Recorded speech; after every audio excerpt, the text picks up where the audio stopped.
अगली बड़ी खबर का रुख करेंगे, जहां केंद्रीय गृह मंत्री अमित शाह छत्तीसगढ़ आएंगे। 13 दिसंबर को अमित शाह का जगदलपुर दौरा है। बता दें, बस्तर ओलंपिक के समापन में शामिल होंगे केंद्रीय गृह मंत्री अमित शाह।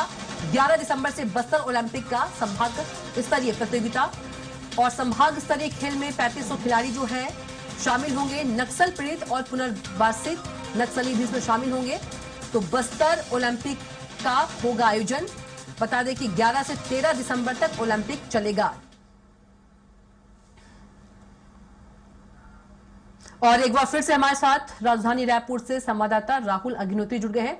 राहुल, केंद्रीय गृह मंत्री अमित शाह छत्तीसगढ़ दौरे पर रहेंगे। यदि हम बात करें, बस्तर ओलंपिक का आयोजन हो रहा है, तो जगदलपुर में ये संभागीय स्तरीय आयोजन हो रहा है, वहां पर पहुंचेंगे। पूरी जानकारी दीजिए। कविता, जो बस्तर ओलंपिक का जो आयोजन है वो दूसरी बार हो रहा है और इस पर देखें तो पूरे बस्तर संभाग के तमाम जो खिलाड़ी हैं वो शामिल होते हैं। लाखों की संख्या में जो वहां के जो युवा हैं वो इसमें भागीदारी लेते हैं। और साथ में सबसे महत्वपूर्ण यह रहता है कृतिका, इसमें जो आत्मसमर्पित नक्सली हैं और जो नक्सल पीड़ित परिवार के तमाम सदस्य हैं वो भी इसमें शामिल होते हैं और अपनी जो खेल के प्रति जो रुचि है वो दिखाते हैं। और उसमें सबसे महत्वपूर्ण यह रहता है कि जो विजयी होते हैं उन्हें आगे भी खेलने का मौका दिया जाता है। उनके प्रशिक्षण के लिए जो सरकार है वो तमाम व्यवस्थाएं करती है।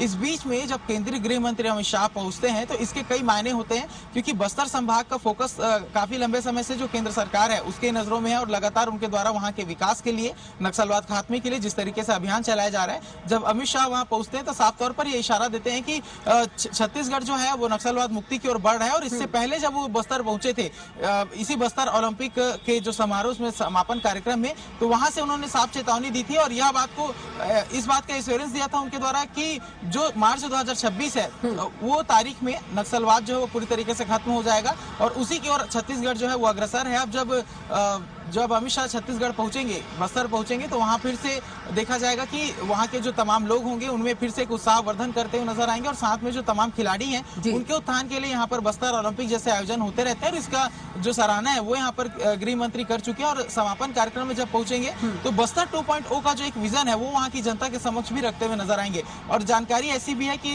गृह मंत्री अमित शाह के साथ जो जेपी नड्डा है वो भी छत्तीसगढ़ पहुंच सकते हैं और इस पूरे कार्यक्रम में शामिल हो सकते हैं। तो बस्तर ओलंपिक को लेकर के पूरा दौरा है, समापन कार्यक्रम में गृह मंत्री पहुंचेंगे और बस्तर 2.0 का जो विजन है वो वहां की जनता के बीच में रखते हुए नजर आएंगे, जिसका मूल उद्देश्य यह है कि जो सशस्त्र नक्सलवाद के खात्मे के बाद जो वैचारिक तौर पर जो नक्सलवाद चलेगा उससे किस तरीके से लड़ना है और सबसे महत्वपूर्ण कि बस्तर संभाग का विकास किस तरीके से करना है। क्योंकि बस्तर संभाग में देखें और यदि पूरे छत्तीसगढ़ में देखें तो जो नक्सलवाद एक विकास के अवरोध के रूप में रहा है, जहां लंबे समय से जो पुल है, अस्पताल है, जो बुनियादी सुविधाएं हैं वो भी पहुंचाने में सरकार को काफी मशक्कत, काफी दिक्कतों का सामना करना पड़ा था। अब इस बीच में जब नक्सलवाद का खात्मा होता है तो बस्तर के रहने वालों के लिए, बस्तर संभाग के लिए जो एक विजन है वो वहां के लोगों की आंखों में डालेंगे कि किस तरीके से जो छत्तीसगढ़ सरकार है वो केंद्र के साथ सामंजस्य बनाते हुए बस्तर संभाग का विकास करेगी। क्योंकि बस्तर संभाग में देखें तो संभावनाओं का एक अपूर्व जो संभावनाओं का भंडार वहां पर नजर आता है, चाहे वहां खनिज की बात करें या फिर वहां के वनोपज की बात करें या फिर तेंदुपत्ता जैसे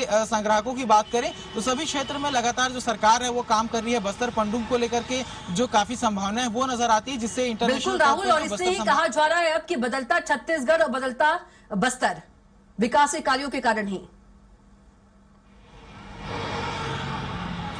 जी, साफ तौर पर कृतिका, क्योंकि छत्तीसगढ़ के अन्य क्षेत्रों पर भी सरकार विकास के काम कर रही है, लेकिन जिस तरीके का बदलाव बस्तर में पिछले कुछ सालों में देखा गया है बिल्कुल राहुल, आपका बहुत ही धन्यवाद जानकारी के लिए।